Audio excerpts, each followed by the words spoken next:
Assalamualaikum warahmatullahi wabarakatuh. Di sini saya Sandi Pratama dengan NIM 64251-663. Saya akan menjelaskan tentang pendapatan nasional. Oke, mari kita mulai.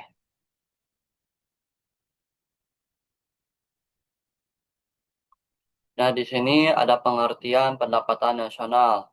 Apa sih pendapatan nasional itu? Dalam analisis makroekonomi selalu digunakan istilah pendapatan nasional atau net national income. Dan biasanya istilah itu dimaksudkan untuk menyatakan nilai barang dan jasa yang dihasilkan dalam suatu negara. Pengertian lain dari pendapatan nasional adalah jumlah pendapatan yang diterima oleh faktor-faktor produksi yang digunakan untuk memproduksikan barang dan jasa dalam suatu tahun tertentu. Nah, dalam sistem penghitungan pendapatan nasional, jumlah pendapatan itu dinamakan produk nasional neto pada harga faktor. Nah, jadi pendapatan nasional itu yang saya sebutkan tadi.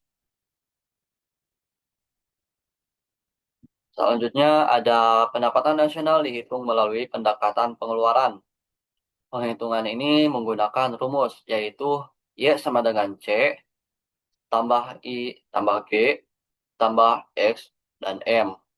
Nah, keterangannya itu C sebagai konsumsi masyarakat, I sebagai investasi, G sebagai pengeluaran pemerintah, dan juga X sebagai ekspor, dan M sebagai impor.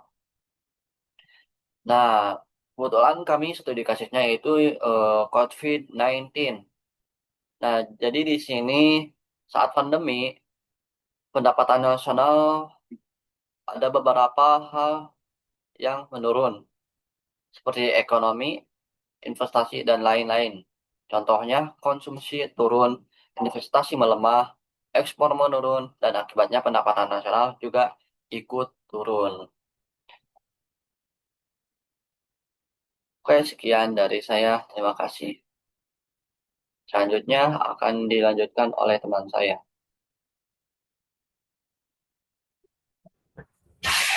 Dalam ekonomi tahun 2020, kondisi yang terjadi, yang pertama, ada banyak perusahaan mengurangi produksi, dan yang kedua, sebagian usaha tutup sementara, dan yang ketiga, pengangguran meningkat, dan yang keempat, daya beli masyarakat menurun.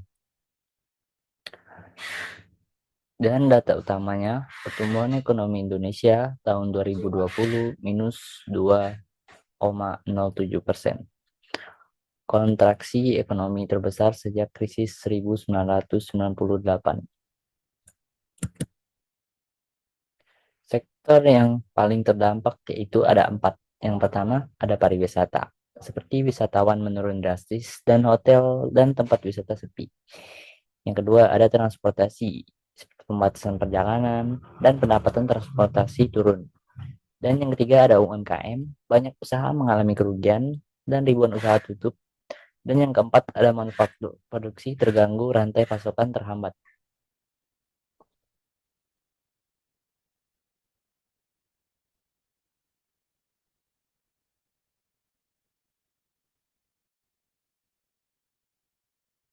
Dampak sosial dan digitalisasi. Dampak sosial, pengangguran meningkat menjadi 7,07%. Kemiskinan meningkat, pendapatan masyarakat menurun. Dampak positifnya, sektor digital berkembang pesat. 1. Belanja online. 2. Pembayaran digital. 3. Pembelajaran daring. 4. Transportasi online. Teknologi membantu menjaga aktivitas ekonomi.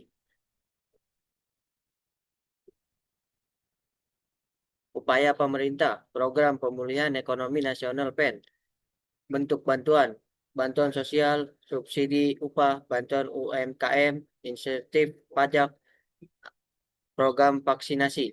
Tujuannya, menjaga daya beli masyarakat. 2. Membantu usaha bertahan. 3. Memulihkan ekonomi nasional.